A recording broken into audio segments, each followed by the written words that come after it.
हिमालय की गोद में विराजमान बाबा बर्फानी अमरनाथ के दर्शनों के लिए यात्रा की शुरुआत हो चुकी है। कश्मीर में बिगड़े हालात के बाद भी बाबा अमरनाथ के दर्शन पूजन के लिए भक्तों का जनसैलाब उमड़ रहा है। धर्म की नगरी काशी से आज बाबा अमरनाथ के दर्शनों के लिए भक्तों का तीसरा जत्था दिलीप सिंह बंटी के साथ रवाना हुआ। वाराणसी कैंट स्टेशन से दर्शनार्थियों का तीसरा जत्था हावड़ा अमृतसर मेल से रवाना हुआ। सैकड़ों की संख्या में यहाँ से भक्त इस ट्रेन से अमृतसर पहुंचेंगे, फिर वहां से जम्मू होते हुए पहलगांव तक जाएंगे। इसके आगे का सफर पैदल ही तय किया जाता है। हर वर्ष काशी से भी हजारों की संख्या में भक्त बाबा के दर्शनों के लिए जाते हैं। इस वर्ष भी काशी से हजारों भक्तों के बाबा अमरनाथ के दर्शनों को जाने का अनुमान है। विगत 24 वर्षों से बाबा काशी विश्वनाथ सेवा समिति की ओर से लगभग 300 लोगों के रहने और खाने पीने की व्यवस्था अमरनाथ यात्रा के दौरान की जाती है। यहाँ काशी से इस संस्था की ओर से 300 लोगों को अमरनाथ बाबा के दर्शनों में सहयोग दिया जाता है। आज रवाना हुए इस जत्थे में कई ऐसे लोग भी हैं जो अपने खर्च पर बाबा के दर्शन नहीं कर सकते। इस संस्था ने इनको मदद कर बाबा के दर्शनों का सौभाग्य दिलाया है। अभी कई और जत्थे बाबा के दर्शनों को वाराणसी से रवाना होंगे।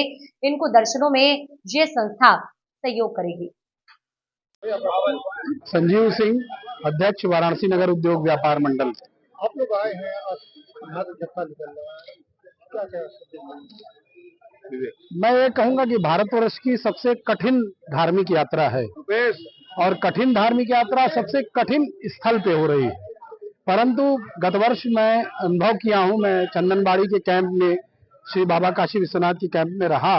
3 दिन की सेवा देने के दौरान जो मैंने अनुभव किया कि मैं सुबह यात्रियों से पूछा करता था कि आप कहाँ से, और इस सवाल का जवाब मैं सुन रहा था तो मुझे लगा कि वास्तव में मैं कह सकता हूँ सारे जहां से अच्छा हिंदुस्तान हमारा, क्योंकि वहां पर कन्याकुमारी के भी लोग और वहीं पर कश्मीर के भी लोग, वहीं पर गुजरात के भी लोग, वहीं आसाम के भी लोग एक साथ सुबह का जत्था छूटता है तो लगता है पूरे भारतवर्ष का प्रतिनिधित्व बाबा अमरनाथ के दरवाजे पे जा रहा है। और ऐसी यात्रा जो पूरे भारतवर्ष को जोड़े रहती है, इसे हम केवल धार्मिक यात्रा नहीं कह सकते, मैं ऐसा कह सकता हूँ कि बहुत बड़ी राष्ट्रीय यात्रा है, पूरे देश को जोड़ने वाली यात्रा और बहुत कठिन यात्रा है। गए हैं और वहाँ पे जो अलग जो कैंप का है वहाँ बनारसी पन, क्या और भी कैंप में मिलता है कि केवल बनारसी? इसकी चर्चा पूरे वहाँ पर लगभग 250 कैंप लगते हैं, दोनों तरफ दोनों रास्ते का मिला के। मगर सबसे अधिक चर्चित कोई कैंप रहता है तो काशी का कैंप रहता है। रीजन है कि बाकी जगहों पर जो खाने की सामग्री मिलती है उसमें जो वेरिएशन है और जो बनारसी पन का वेरिएशन है वो एकदम अलग है, पहली बात। दूसरी, जब से सरकार यहाँ पर 14 के बाद से बदली है देश की, तो मोदी जी वाराणसी के सांसद हैं, इसलिए विशेष रूप से वहां पर सबका रहता है कि अरे बनारस का कैंप है, और वहां पर काशी के लोगों की जो प्रेम है, वहां आने वाला हर यात्री पूछता है ये नरेंद्र मोदी जी का कैंप है। अब पिछले 3 सालों से अरे तो एलजी साहब का क्षेत्र है, और वहां पर जो प्रशासनिक सहयोग मिलता है उसकी वजह से, और वहां जो खाने का इनका प्रेम है, जो बनारस के लोगों का तरीका है खिलाने का, वो अद्भुत तो है ही है, तभी तो पूरी दुनिया भाग के यहाँ आती है, इसलिए उसका अलग ही चर्चा रहती है, एकदम विशेष चर्चा रहती है। प्रधानमंत्री और राजस्थान की वजह से बहुत अधिक उसकी वजह से और मिलता है। वैसे ही काशी तो स्वयं में है कि अमरनाथ और विश्वनाथ का जोड़ कहीं है क्या? इस जोड़ को तो कोई छोड़ नहीं सकता, ये तो फेविकोल का जोड़ है। तो इसलिए, और साथ में अगर उसमें छौकन पड़ जाता है एलजी साहब का और नरेंद्र मोदी जी का, तो फिर क्या कहना, फिर यही कहना हर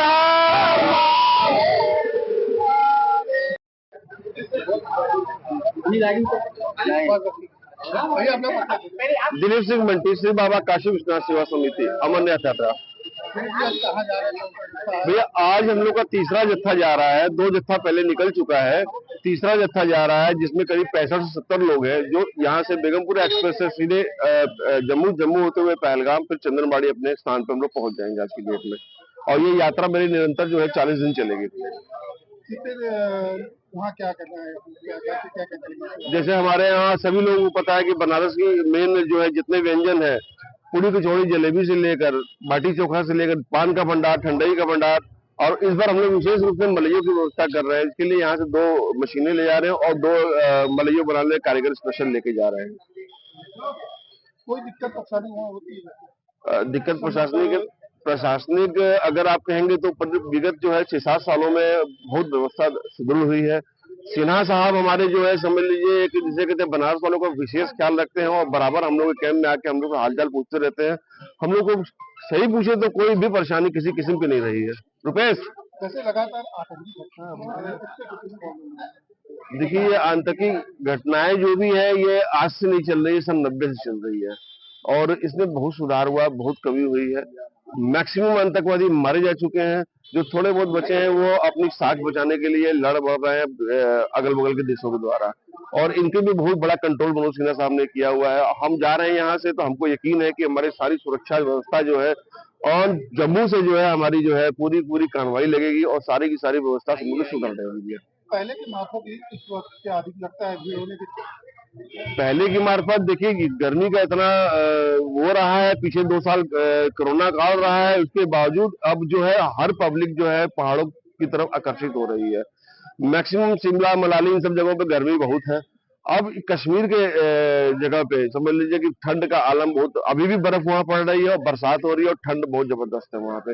सभी पब्लिक बनारस की मैक्सिमम मतलब यात्रा तो जो पिछले साल करते चले आए हैं, लोगों का ध्यान जो है इस समय बाबा की तरफ बहुत ज्यादा हो गया है और इस बार पिछली बार से दूना यात्री कम से कम है, हम 3 कह सकते हैं लेकिन दूना, क्योंकि रजिस्ट्रेशन के हिसाब से हम लोग फॉलो कर रहे हैं इस चीज को।